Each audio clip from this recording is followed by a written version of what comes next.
Welcome to Becoming an Artist, Creative Secrets Revealed.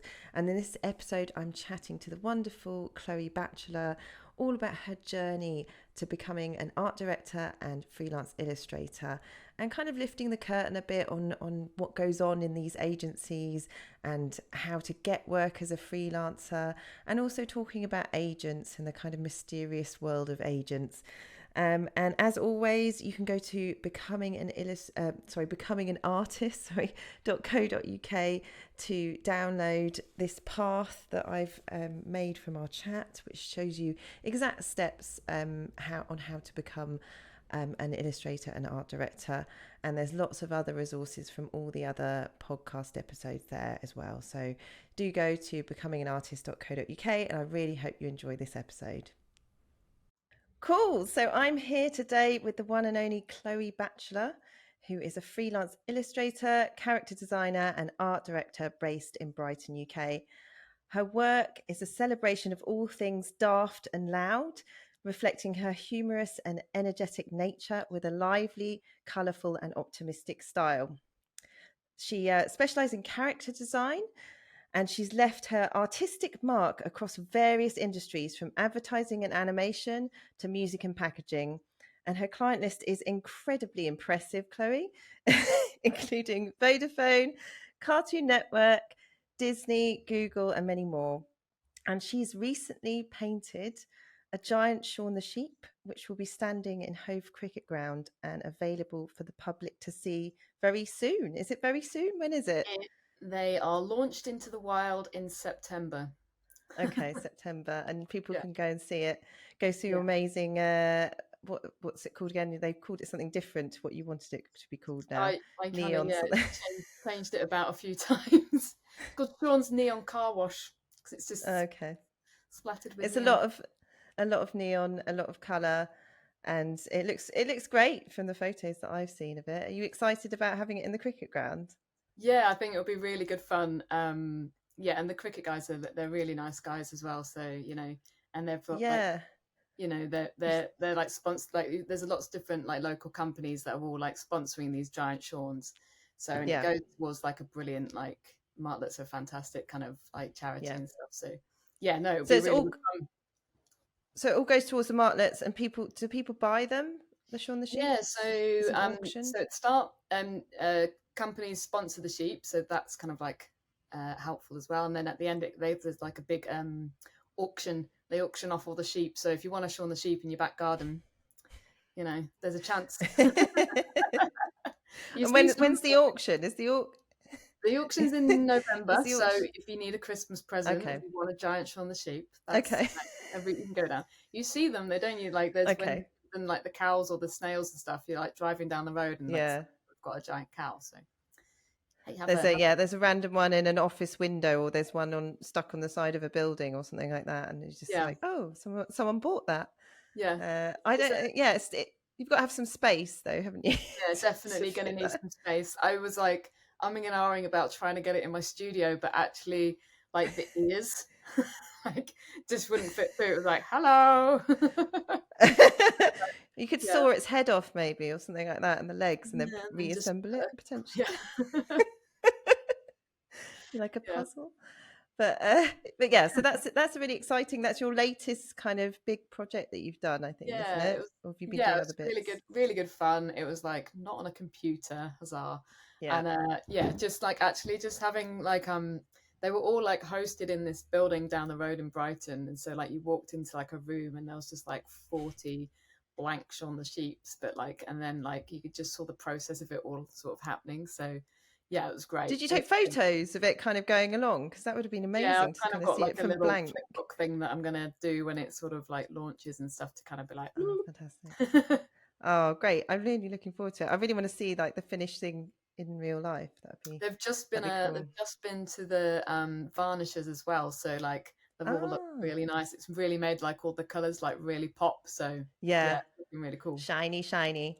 Yeah, and they went out the building on the back of a lorry 2x2, like the Ark. Brilliant. That's worth filming as well. That's totally. At the beginning, it was like, oh, the top secret location. And I was like, who hasn't spotted 40 giant films walking going into a building? I don't know how you keep that under wraps, but it's like, you know. Yeah, but, I think someone might know about that. Yeah.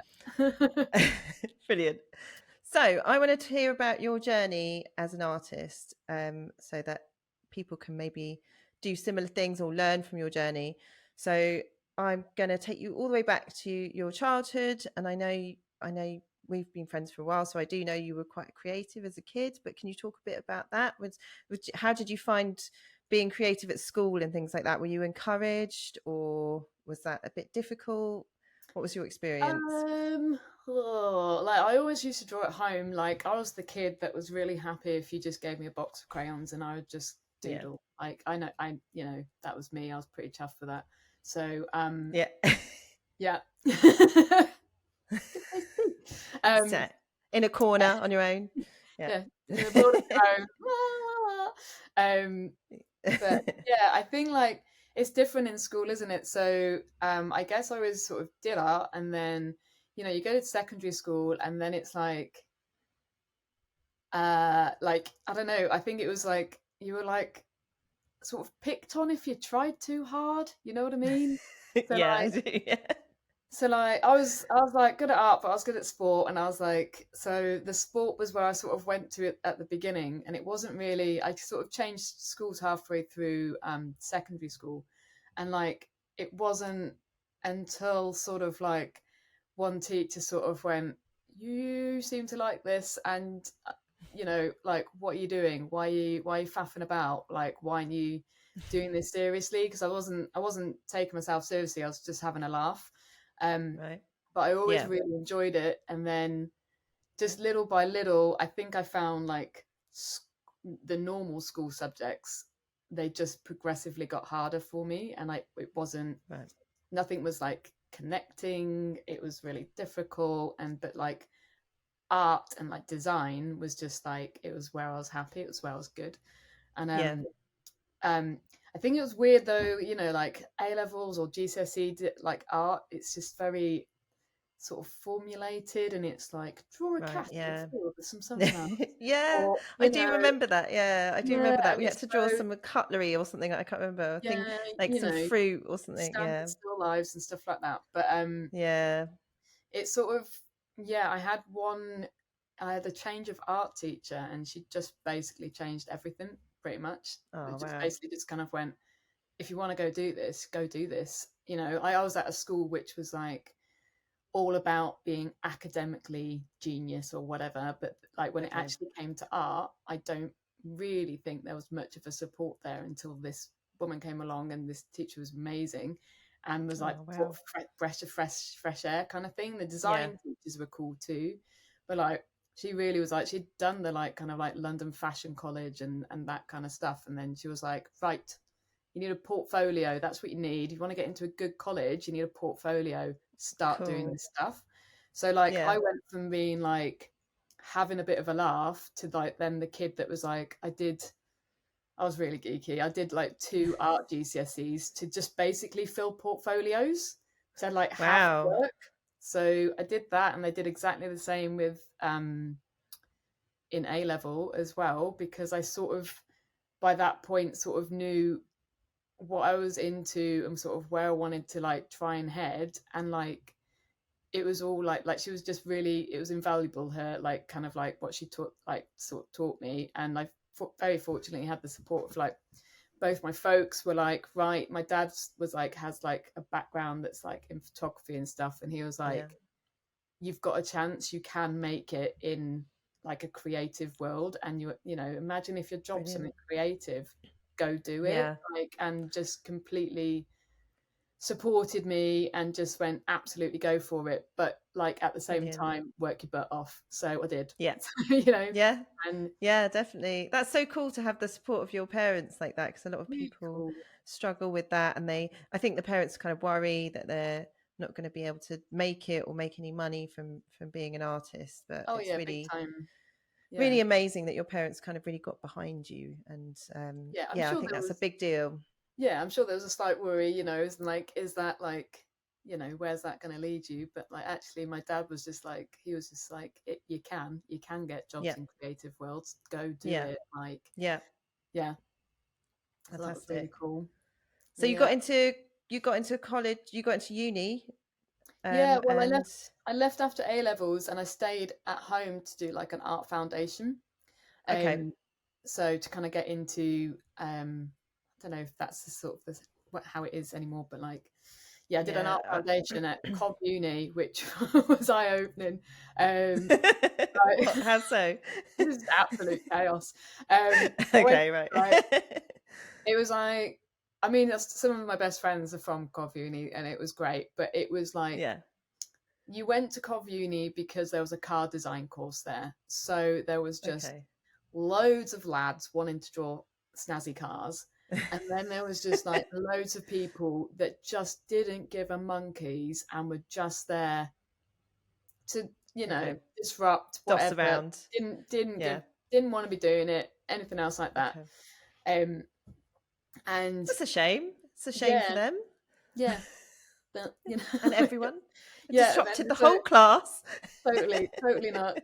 And and then I guess that again, it was like, you know, you're doing loads of like, it was like back to like still life and life drawing and stuff, but you never really, and there wasn't really like a go learn animation or go learn graphic design or anything. It's a shame because like on other ones they had like my art foundation, we got to do animation, we got to do graphic design, we got to do fine art, we got to do 3D design, sculpture and all that kind of stuff. That was like what we did, and it's just not so much. I don't know if I like did the wrong bits or something, but there was like the kind of like fine art drawing, and I think there was a bit of graphic design, but it wasn't going to be anything that necessarily might have helped you. And also you had to like start applying to get into like art schools that you wanted quite early on.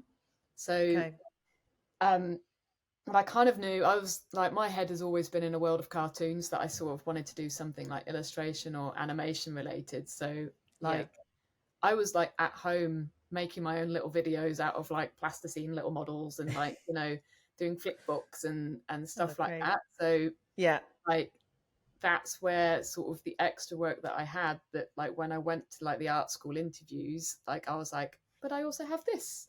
And it was like all related to like what you wanted to go do, you know. So that's great.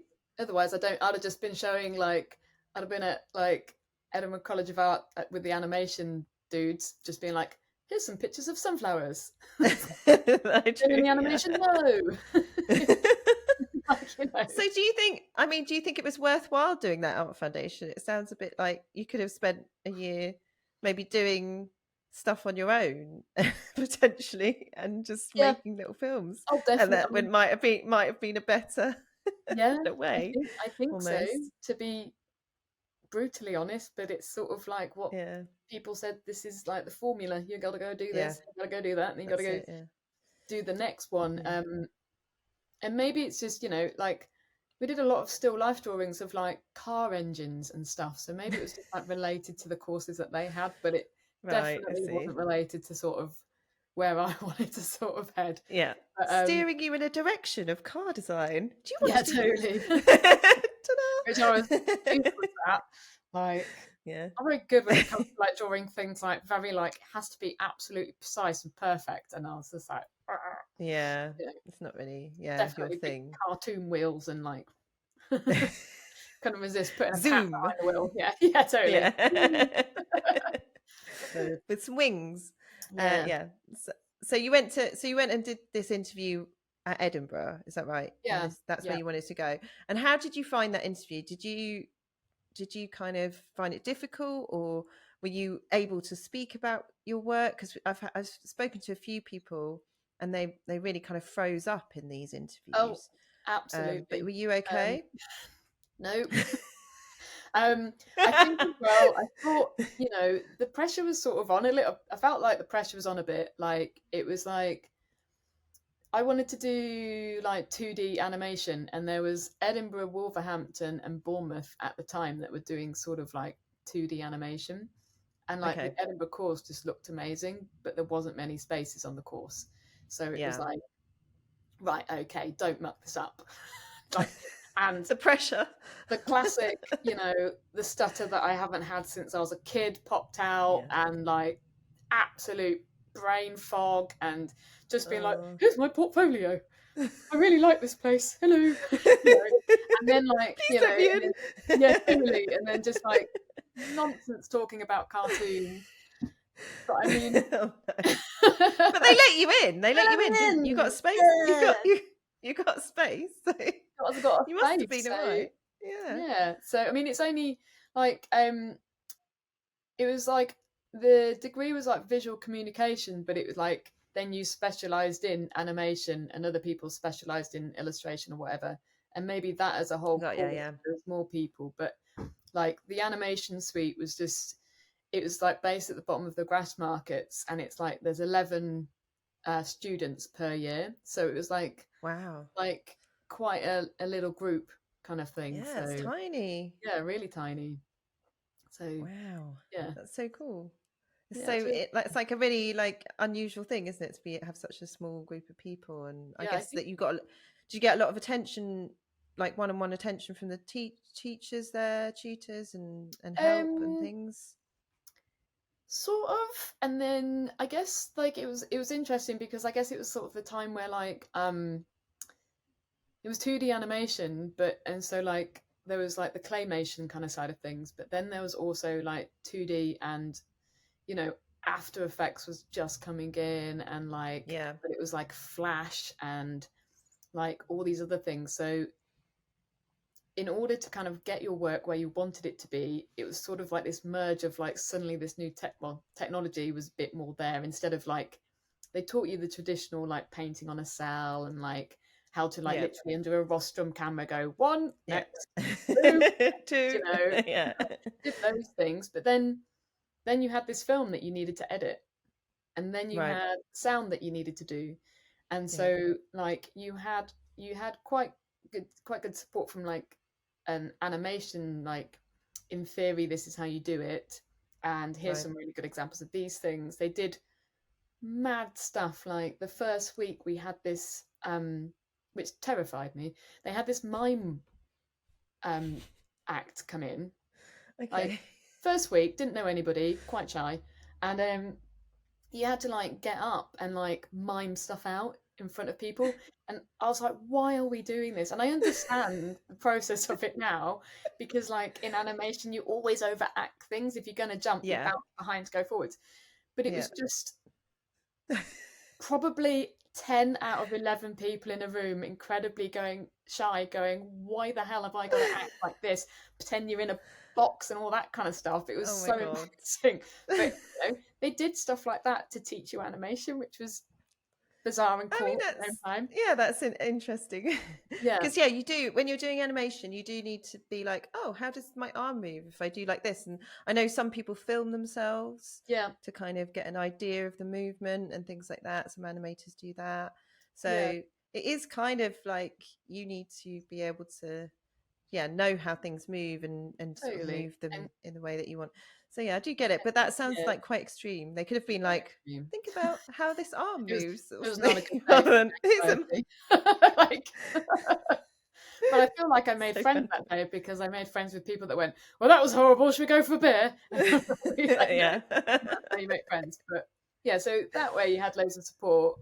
But then there was like one poor technician guy with everybody going, there's a yes or no question on my computer. Do I press yes or no? And the stuff that I learned instantly after doing my degree film, literally, I was like, I could have saved hours of my life if I'd have known that button existed. That kind of stuff. But I mean, and nowadays you just YouTube channels, forums, loads more help. But back then it was like, you had one technician that knew what was going on. You could maybe ask some of the older students, but really it was sit down, figure it out. And in the traditional animation way, quite a painstakingly slow experience.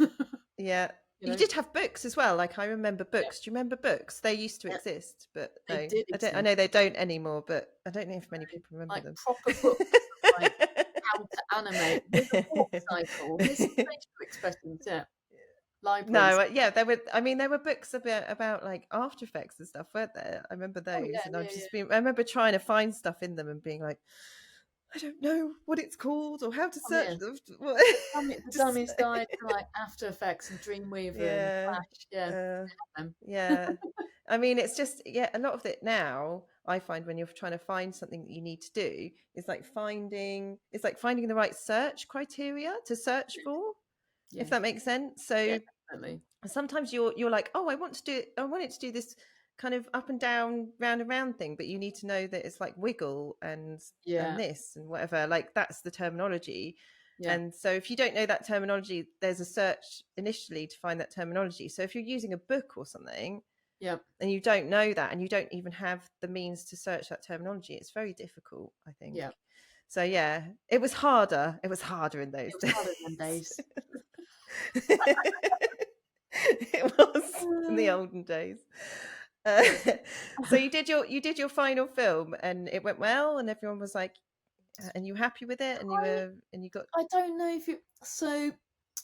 if I look back on it now, I feel like all the testers for the film that I did, and I feel like this is actually just in general, actually overall, the testers that I draw for stuff and the tester animations that I did just held so much more like character in it and freedom and expression. And then so few things I learned quite stupidly late, but like it would have been great to know that beforehand. Drawing a four-legged monster, not easy. Making a four-legged monster have fur, really stupid.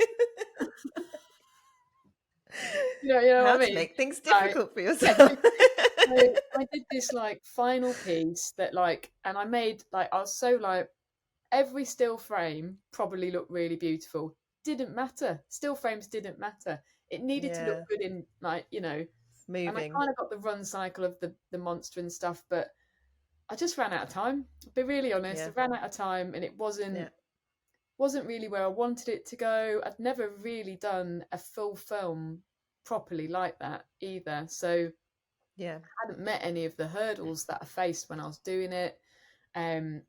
Like just the editing and like the layering of everything, and then adding it to music, and like I was happy with what I did. I'd look back now at this. I did this like the same monster, but like he was like looking in a mirror, and it was like looking down for like the hairbrush, and then kind of going like that, and the hair was going floop, floop. And it was just this. It was a real short bit where like they were trying to like brush their teeth, but stuff was in the way, and it was just like it was scratchy and it was gritty, and God, I wish I'd just done that and put some good music over the top of it. You know what I mean? Like just I get it. Put some cool sound effects and just like stripped it back to like the essence of what it was, instead of trying to make it look so perfect and so like colourful and clean and like everything else. It just it lost its charm, is what I'd say.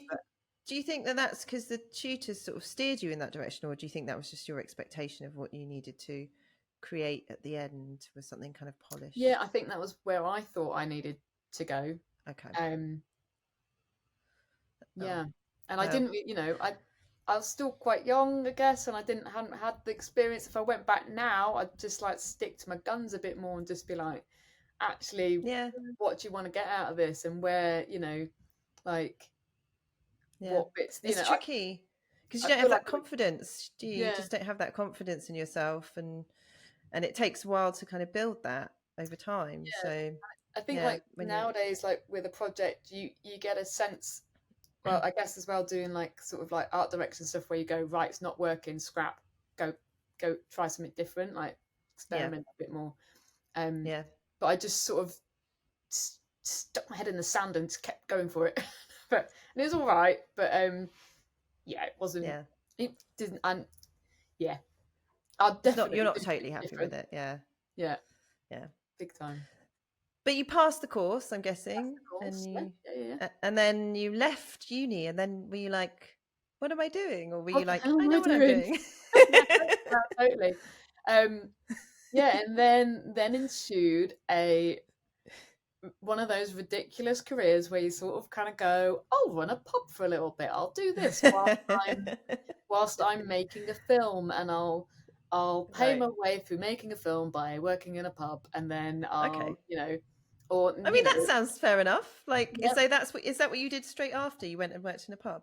Yeah, I mean, I was working in a pub whilst I was at uni anyway to get some cash, and then made really good friends there. Edinburgh's a great city, I finished when it was like Fringe and everything else happening, so I was having a great time. But I bet you were. Yeah, but when it comes to like, do you just roll into a job? There was no job at the end of it. There was no. It was like I got back into doing loads of painting, so I was doing like I made quite a lot of painting again, so like I think I just rebelled against being on a computer, and then I was doing like club flyers and like pub menus and bits and bobs like that, and it then I was like, right, I need to stop working in a pub. I need to, something needs to change. And I went and did, I say graphic design, it definitely wasn't. It was Excel spreadsheets, make them look pretty at like wherever someone would chuck you. And so I was doing that. How do you make that? How do you make Excel spreadsheets so pretty? When they just do like a bar chart or something, like make this, do the typography on it. It was not graphic. Oh, okay, design. got you. Right, okay, okay, like presentations or things like that. Yeah, like PowerPoints or typesetting. A lot of typesetting. But then, slowly but surely, I went from like one place to like a magazine, and then everything else all the while. And then I just, I popped off to Bristol for a little bit to I did like a 3D animation course just to kind of like try and see if I could get back into stuff like that. And then, but that was like, it was a great course, but I mean, 3D, especially back then, is like a whole big, massive world of woe. So you'd need to really stick in that. And but it was just like another thing that was there. But like I came back up from after being in Bristol with I guess like a renewed right. Where can we go? And I just started pestering the crap out of people, basically. And until really fortunately, really luckily, there's an agency up in Scotland called the Leith Agency, and they are cool guys. They do like the Iron Brew adverts and stuff like that. They're normally renowned for having adverts that are quite crack. And I just kept pestering their studio until the studio. How did you pester? You just kind of old school, showed up and you were like, hello. Old school. Send them envelopes that had cartoons all over the outside. I used to make like I'd illustrate stuff and I'd create stuff, and I used to make like little tiny zines, I guess. And and like the back page of the zine would be like, hey, my name's Chloe, gives us a job. Brilliant. Don't like working doing Excel spreadsheets anymore. Like creative, want to get out there. That's anything, so good. Give me anything. I love that. You just like completely put yourself out there, made yourself actually really vulnerable there, like by kind of doing that, and had this kind of tenacity. Yeah. You don't hear back from many people. But then I did, actually. So basically there was that's so cool. Pestering these guys, and then a job in the studio came up, and like I remember I think I had 3 interviews with them, and it was probably quite, I mean, I go out for still friends with my old boss. He's like an amazing chap, and like one of the interviews was like we went to the pub to have like chat together, and we got on really well. It was brilliant. We had like same taste in music, all that kind of stuff. And I remember him ringing me up and being like, there's probably people that are far more qualified than you, but I'm going to give you a chance. And I was like, wow. And it was like, it literally made my day. It was amazing. And that's like, it changed everything, someone taking a chance on you. And like, that's it. So I was like sat next to him whilst he was like, especially, and sometimes you might just elaborate on your CV and say that you know how to do things that you don't. Yeah. And you just think, I'll figure it out when I'm there. Yeah. And then you have to do that, don't you? 100%, right? That's just like, that is just life. You just have to go, yeah, sure, I know how to Do you do know that. InDesign? Yeah. Do you know how to set up I've print? used it once, but Have a clue. Yeah. It was like, I know this quite well, and I'm just starting to know it. Do I know it to like industry standard of a top ad agency? No. yeah, But yeah. he, I'm going he, to say he did it. that, and Yeah. like, and what was really nice is like part of he was trying to build like a bit more of like an animations type of thing in the studio. So there was Oh, like great. 6 or 7 of us in the studio, and everybody had like their speciality. Like someone was like really amazing at typesetting. There was a retoucher back when you couldn't just get the lasso out and go fill. There was a retoucher who was outstanding, like absolutely amazing. And like Right. the people that did film bits, you know, just everybody was really good. Like Steve, like my boss, just like made sure everyone knew what they were doing. Like we were like a solid unit, and like he just like I feel like he definitely kept an eye over my shoulder, and I had like retouch a guy here, so I was like, how are you doing that? And like something else there, and like I'm sure they set me Yeah. off on the little projects, and then like you Yeah. know built my way up. But So, you know, so you were quite curious in this when you first got in the studio then. So you did kind of go around and you were like, kind of, were you like I was looking very at very how people shy. were doing stuff? I was You were definitely shy, shy. were you? Yeah, yeah, Okay. yeah. But I was like, I was so scared of getting anything wrong that, and like also copywriting for me, like you know, like it was quite it was quite an old school setup because you'd have like the studio, and it was back before it all went open plan. So then you'd have like this big corridor, and you'd have a bit like Mad Men, the rooms where like the art director and the copywriter would sit in. So you'd have to like Okay. go down that corridor with your artwork. Yeah. So they'd like sketched it up, and then you were the Yeah. person that had to like make it real. And then you would Okay. take it back and you'd knock on the door and you go, excuse me. And you'd have to like say, is this okay? And they'd just like circle things and be like, move that to there and like, you know, Right. change those bits. Unfortunately, everyone was really friendly. So that was really good. Yeah. But I think it's quite daunting, especially like, you know, I used to just get so embarrassed and so shy and like stuff. But I kind of, you know, I think grew out of that a little bit. I think so, and then Yeah. like they How sort long of did it take? I mean, from you kind of going and sort of sending through these things, like that's quite a fierce thing to do. That's, you obviously had a fire in your belly and you wanted to get somewhere, yeah, and definitely. that kind of overwrote your shyness in that respect. Yeah, I In think that when you were yeah, doing it's that. like the joy of like I enjoy illustrating and creating stuff and stuff like that. And yeah, I was painfully shy and everything else, but it just, you know, you then join a team where actually you you build friendships and you build trust, and like then it just suddenly Yeah. is like then you're playing silly devils, you know, like then you're like Yeah. on your wheelie chair and your boss is like shoving you down the corridor to see if you actually land at the right office, you know. And that was like a far cry from when I was like, excuse me. You know, and it was, Have I done this right? have I done this right? But yeah, and making friends with production downstairs where you'd take it downstairs and then you'd be like, oh yes, spelling, not my forte. Um, Dear. yes, that's happened again, hasn't it? Okay. You know, but Yeah, I think that's a lot of us. Thank yeah, goodness for spell check in yeah. Illustrator and things like One of that. my first little jobs after school was like doing those, you know, like at newspapers, you'd have like the headlines outside like the shops and everything. And there was a footballer called Hadji, and he was out for a month instead of a month, and I sent it all over Coventry and Warwickshire without Oh realising. dear. Like, Oh well, it was only a day paper or something, wasn't it? yeah, A week paper. Next fine. week, no one remember. Yeah. But that, I It's mean, that's attention grabbing. You did it on purpose. did it on purpose. Yeah, yeah, yeah. So There was you're a whole working at feeling. yeah.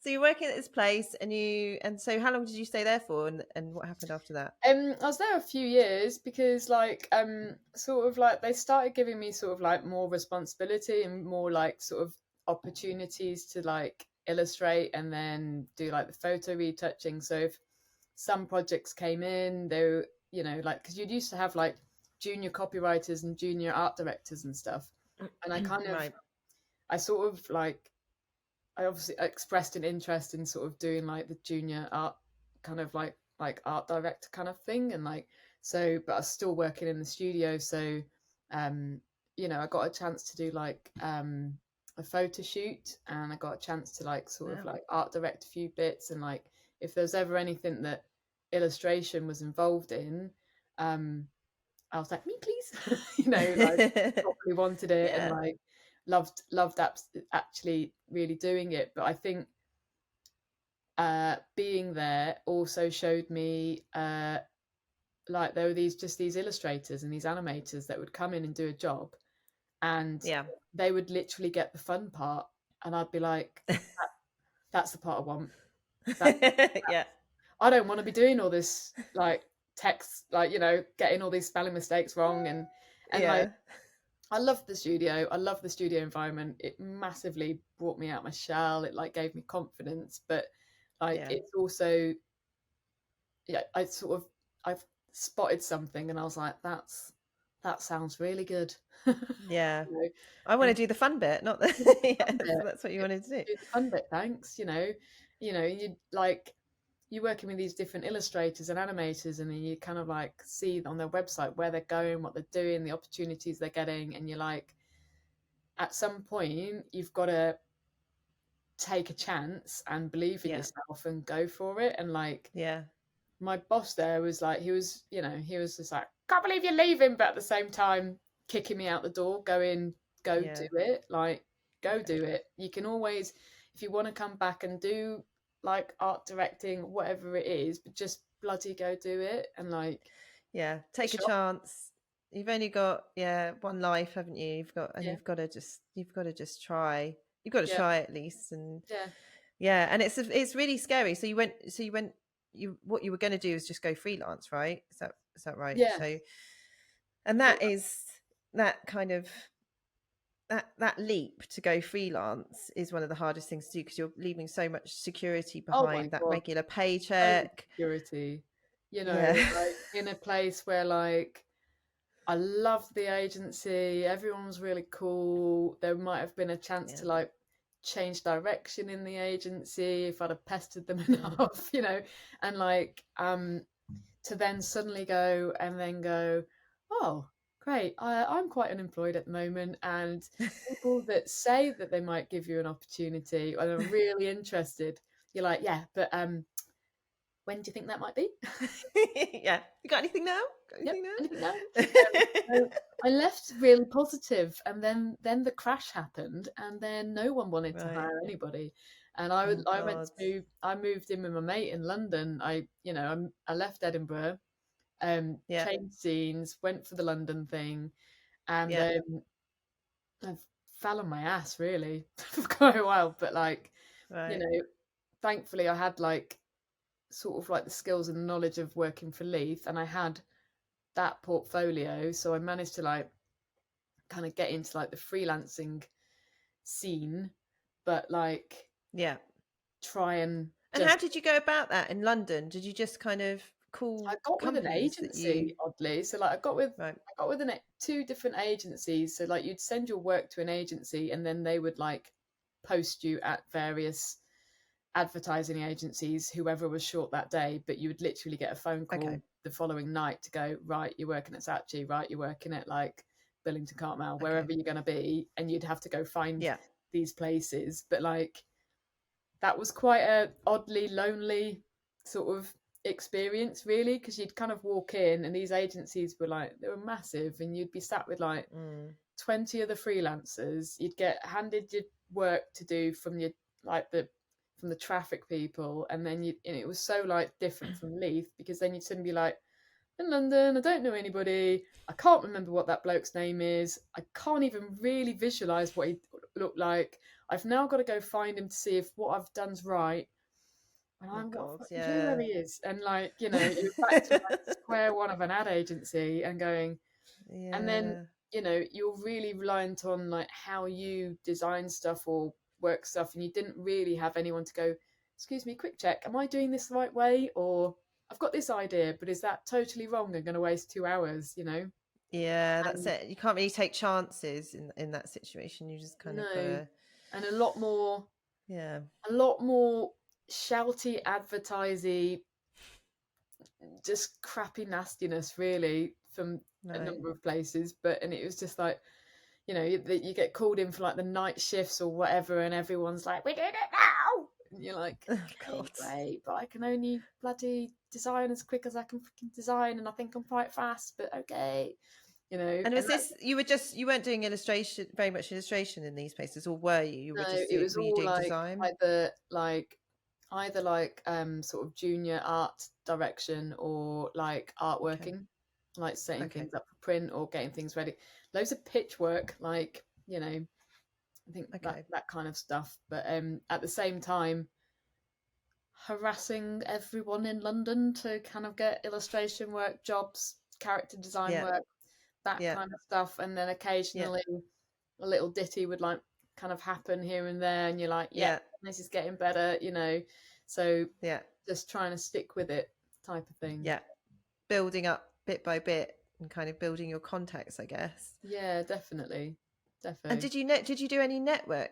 Were there any networking events you went to, or there might have been, but I didn't go to it. I don't know. I didn't see any. I mean, I would have gone because like I didn't know anyone in London really, so I'd have just gone to like make some buddies and stuff. I'd left all my mates up in Edinburgh, you know, so like I'd have gone and like tried a load of stuff out, but not really. And like your freelance buddies were kind of fleeting. It would be people over traveling and working for like a month or whatever, and you know, it was like the freelancing kind of like shuffled around quite a lot. Whereas now freelance is like it's like so many more people freelance, I think. So yeah, there definitely is, I think, and you know, it's getting more and more each year, I think.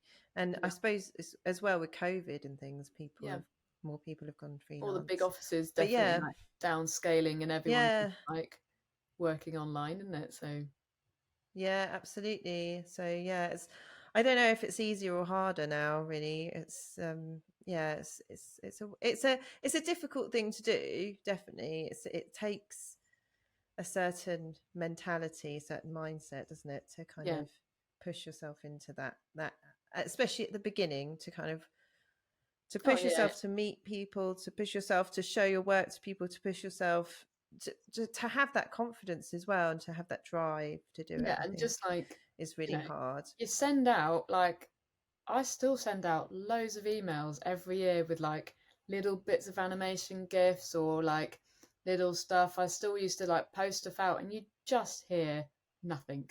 You just like get really excited about putting loads of stuff out, and like, and then the odd person will email back or something. But in an odd way, I think like illustrations sometimes a long game. Like suddenly someone will ring you up and go, oh, I had your poster from 2 years ago, 3 years ago. I wanted to work with you, never got in contact, and now I am. Whoop, you know. I mean, that's great to know, isn't it? Because like I think if people are doing these things and feeling a bit disheartened, that, you know, if you're putting good stuff out there, people are going to save it. They, you know, especially if you maybe even post stuff, they're going to be like, oh, I'm going to stick that on my notice board, and that's going to stay there. And then one day, 10 years from now, no, it's the bloody case, isn't it?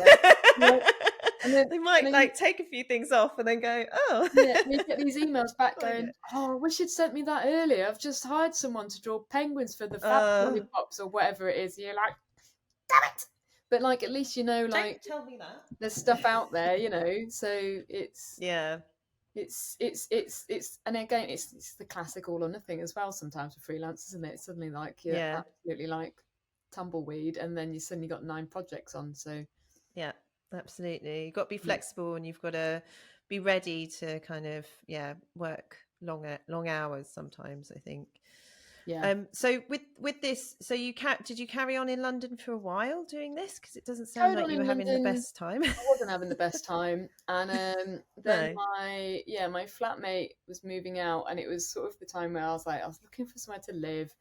I was looking at these flats that had like, you know, that just weren't just they weren't fun flats because it was what you could kind of afford, and it was just like, and I didn't know anybody, and I didn't really know anyone at work either because my day job changed every single bloody day. And then just out, like, I think the two things happened at once. So basically I applied for this job with this, it was like a sort of like just to do like part-time like graphic design work for a London agency.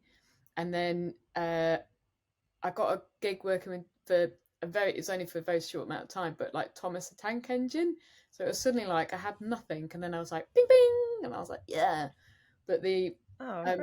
It was really cool. And then I was like, it just really like gave me this new little lease of life, which was great. I was like, oh great, like it can happen if you just keep annoying people and holding. But like, I mean, I was skint.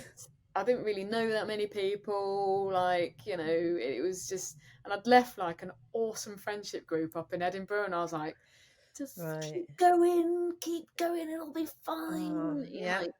The opportunity will come, stay positive. But and then a really awesome woman called Sophie, who runs this studio basically, got me in working like at a very small like events ad agency, like 6 people kind of style agency. But she lived in Brighton, and so I did like 3 or 4 months work with her, and then she was like, you should just move to Brighton. Why are you looking in London? Just move to Brighton. You'll love it. Come down. Fair. So she had a point. So, like, I was like, why haven't I been here before? And I came to work in the studio for Soph, and she was like, just like, I remember her just like, go to Rounders Records, go down there, go and have a look at this. You're like, go through the lanes, and like, yeah. And then I didn't really think anything through. And then the next thing I knew, I was moving to Brighton. So, and it was only going to be for the summer. I remember telling my mum, I've not thought it through. I'm moving to Brighton. It's by the beach and it's about to be summer. So that's what I'm doing. And I wouldn't have known my flatmates in London. So I didn't know my flatmates in Brighton. So, let's go for it. Exactly. And, haven't looked back since, really. When the rest is history. Your first morning in your flat, you kind of walk out, you go to the off license kind of thing to get some like milk and stuff, and there's a guy dressed as a giraffe. You're in the right place. You do, yeah. This is where I was meant to be. Standard. Yeah, that's it. Nothing shocks you once you've lived here. It's like, I love it. I mean, people could be dressed as giraffes or glittered up. Yeah. Yeah. Flatmates became it's a great place. My housemates were all really sound people. We're all still best mates. That changed everything. I suddenly had an instant friendship group. Like, we'd go out to like gigs. We'd go out to gigs where I didn't have to take 2 bus replacement services to get to the other side of like London. And I could like walk there. Work in the studio, which is this one downstairs, or I could work in my room. And like, so I had like she gave me like a steady income of like 2, 3, 4 days. It kind of got more and more work. Yeah.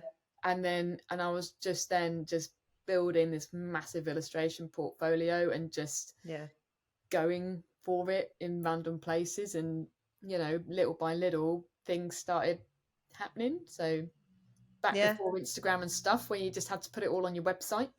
So olden days again. Those old things called websites that people used to have. I just remember having to make them. They weren't easy, were they? Yeah. So you worked for her for a while, or do you still work for her? I actually, I nearly just the company that I work for, like, it's evolved and changed now. It's like got an office out in the States and stuff. So it's all like, it's really weird. Like, on one hand I'm drawing like Jeff the Bear, and on the other hand I'm just doing booze companies. So it's like but but do you know what? It's freelancing. It's art directing and it's freelancing, and it's like, it at least, like, I always I feel quite blessed with what I do, because I always have a new job coming in, and you know, drawing cats or like whatever you're doing. Yeah, It's that's like, it. That's what you're doing with your day. What are you doing today? I'm just drawing some still drawing cats. I cats.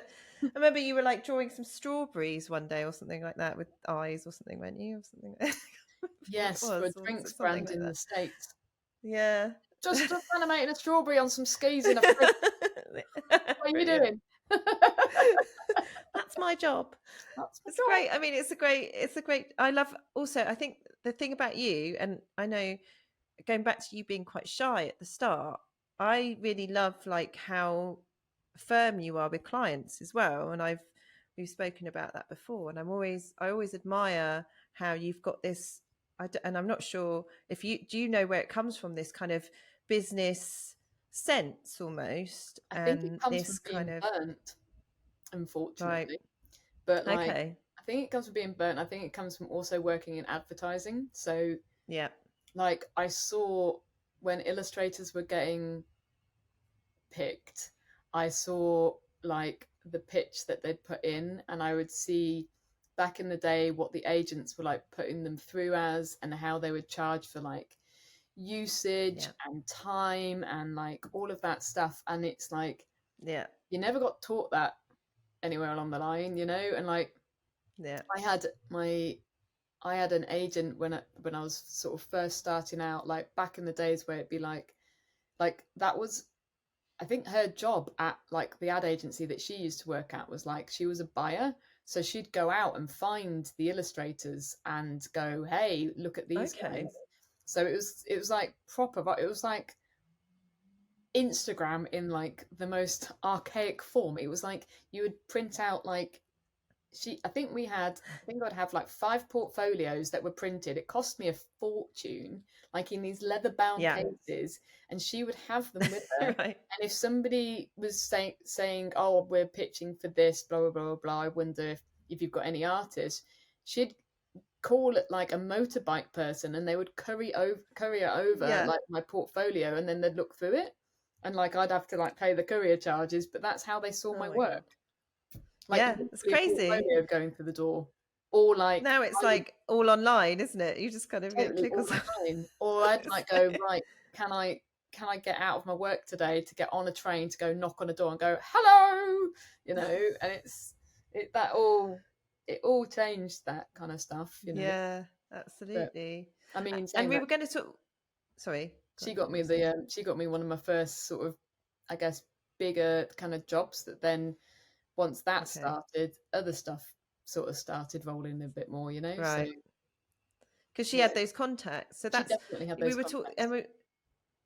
So in terms of agents, do you think it's worth people, illustrators or animators, having or being part of some sort of agency or having an agent?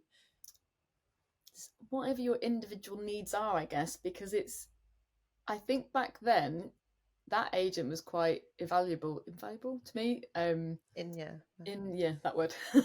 She was, you know, but then that changed really quickly, like to the point that like I was making my own website and putting my stuff on the website, and her job hadn't really changed so much. And then like, so then actually the agencies that then sprung up after that were doing really well were like these young cool agencies that weren't so like quite stiff and formal with a suit, that were doing really cool fun stuff, that were having like, you know, print workshops and these kind of like come and meet our artists kind of things, and that all sort of changed it. I do think there are some agents out there that I think definitely work their butts off and get clients for different people. I think you just need to be exceptionally careful about how you value yourself as well, though, because, for example, I went through a little spell of kind of looking for a new agent, and I went and spoke to a few people, and like they wanted me to also sign over like sort of work that I'd already got. So like clients that I've already got myself. They said, you need to hand everything over to us. We will do all the communication from now on. And I was like, what, even with clients that, no, that's just not happening, because then you're getting, and they all charge you're stuck with them as well. You're stuck with them 20 to forever. 40 to 50%. And I'm like, well, then I've already got that client and you're just going to take 50% of my earnings. Yeah, exactly. So, what? Yeah, weird. So I was like, I'm not gonna, that wasn't my, I kind of feel like I kind of missed that point of getting another agent kind of thing. And they, I think, can be brilliant at knowing prices, about getting budgets from people. I think that and licensing and things like that as well, and doing all of that stuff. That's quite a complicated thing, isn't it? Really complicated. But I mean, there's resources out there, like the Association of Illustrators. Like I joined that good for resources, a while, and it was like, here's some going rates of if you are doing a print advert for a medium-sized company, blah blah blah blah blah, and it's going to go across UK or whatever it is. But worth joining them, I think, just to know that stuff. Definitely. Signing up for those kind of resources are like amazing and up to date. Absolutely. Because sometimes it's like just ballpark figure guessing, but going, how long do I think this project that I've got a rough brief on is going to take me? Do I think the client so difficult? Do I think the client's going to be a nightmare? Yes or no? Like, and we're going to have like 50 million rounds and stuff, but I think that's where I've got strict. Like, I've got burnt in the past where, like, you're saying you're doing something for someone, then the project completely changes. You've quoted for something, and then suddenly they're talking like, like your copyright's gone, everything else is gone, and like, oddly, it's your idea. You're the idea person, and you've just given that to somebody, and especially like I don't care what anyone says. The cartoons on the front of the book sell the book. Like, they do. If you've got cartoons on the front of your juice carton, the kids, granted, the parent will go, I wonder if it's good for you or not, but the kid's gonna go, woohoo, monsters, I'm in. Exactly. So like, and that's and yes, that might only take me a day and a half to draw, but that's gonna make, if that changes like that product from being picked up or not picked up, it's about knowing how to value yourself. That's it. It's time versus value, isn't it? It's like, are you charging for your time, or are you charging for how much value you're giving that product or that company or whatever, and how much money they're going to actually make from you drawing that monster? Massive chances out there that are like wanting, like the NFT world at the moment, like some people that have contacted me that have gone, hi, can you draw 200 of these things? How much do you think it would cost? And you're like, right, okay.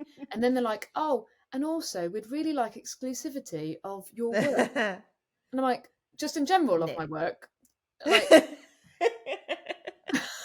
was like one Go of the away. longest emails that I'd ever written back. I was just like, no, I love that. I value myself as an artist, and you can absolutely swizzle. Like, oh my god, like, just no. Like, I want to see that email. That was a good one. But and I think I guess I'm quite I'm like, this is my day rate, this is what I do stuff for. I want to help people, like especially start a business. I get excited about stuff, especially if it's a project that you're like, oh, that'd be really good to be part of. But you've also got to be really careful, because it's your roof over your head, isn't it? So yeah, absolutely. And you don't want people taking advantage of you, as you say, and chancing it, and you're signing away the copyright to whatever you've created, and this massive amount of value that you've created for someone. And and if you're young and inexperienced, you don't know that that's what you're doing potentially, and you just, and honestly, the amount of I feel like, oddly, sometimes it's really big names that will go, oh, so we'd really like to work with you, but your day rate's like, we'll give you 150 quid for the day, and it's work for hire, which basically means bye copyright, bye everything, we own everything. okay, It's 150 quid. Now it's all over this biscuit tin range and flasks and everything else, and you're like, you know, but then you've got a really big name in your portfolio. Yeah, so there is that kind of way up, isn't it? Especially if you're just starting out. Yeah, it's tricky. So also, I just wanted to ask you to kind of finish off about how you get out of ruts and difficulties with when you're creating. So lockdown for me, it could have been this beautiful opportunity to kind of like, well, it's not beautiful opportunity, but like it was a chunk of time where like I could have, you know, you were kind of stuck inside. That normally would be like, I'm drawing, but I was the most uncreative I've ever been. But actually, in an odd way, it made me look at loads of other stuff and just go, I think when the thing you do, like I really enjoy my job, and that's a blessing, isn't it? That's amazing. Like, yeah, absolutely. But you can lose your love for what you do if you're repeating yourself. So like I like just getting out there, changing what you're doing, putting a computer completely to bed, like I don't know, absolutely. Like getting the paints out, get off the screen. Go and look at like different artwork, like installation work, like loads of different. It's always quite creative. Do tend to go down a cartoon rabbit hole, but you know what's not to love about that. But there's no problem with that. Anything, music, poetry, stuff like that. Anything else that's sort of creative, you know. And it's a weird one when you kind of get like an artist block, especially when then you just feel like everything you draw in or whatever you're making is not kind of clicking, and it's odd to that's an annoying thing, isn't it? Your own work doesn't have a brief, and that's really odd after like 25 years or whatever of working to a brief. So like most of the stuff that isn't like I don't think's work, all my personal stuff is just like, why isn't this working? But it's because I'm experimenting with loads of things, and I am a person with like 20 spinning plates going, I'll pull that bit down today, and I'll, you know, and my head zooms off into typography, or like my head zooms off into like old books that I found in a bookshop in Inverness, and you know, like I'm just like I'm forever like just and it's just like, you know, if you ever mind map all these different things that you're thinking of, but then actually then trying to put that down in like some personal work, I find that really interesting. I've been starting some quite a few different projects at the moment, but I feel like I've just gone on like a million different projects and I'm just chasing after a few of them, but it'll all come good because then I feel like those projects then boost where you're at. So yeah, absolutely, they kind of feed into everything, don't they? And I think it's so important to have, if you're working in a creative industry, to have those personal projects and to do that personal work. Just because it pushes you, doesn't it, more sometimes than also other like things. Just maybe getting out the studio, maybe getting away from your desk, you know, go for a run, go smash a hockey ball, do whatever you need to do. You love smashing those hockey balls. Shame they don't go in the goal. Oh well, but it's good, isn't it? You know, go see get out, play, get outside, definitely. Well, where can we see your work? Is it Chloe Batchelor.com? ChloeBatchelor.com, or on Instagram I'm Chloe_studios. Fantastic. Well, thank you so much, Chloe. You've been brilliant, and you've got such an interesting path that you've gone down, and I think it'll be really valuable. So thank you so much. No worries, mate. Take care. See you soon. Bye.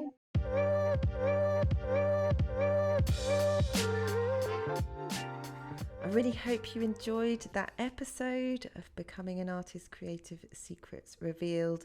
And as mentioned before at the beginning, please go to becominganartist.co.uk to download all the resources that Chloe has given, and also this exact steps diagram that I've created about becoming an illustrator and art director from our chat. And there's loads of other resources on there as well. So don't forget to go there, and also subscribe on whatever channel you're listening to this or watching this on. And it was a great episode. I hope you enjoyed it, and I'll see you in the next one. Keep creating.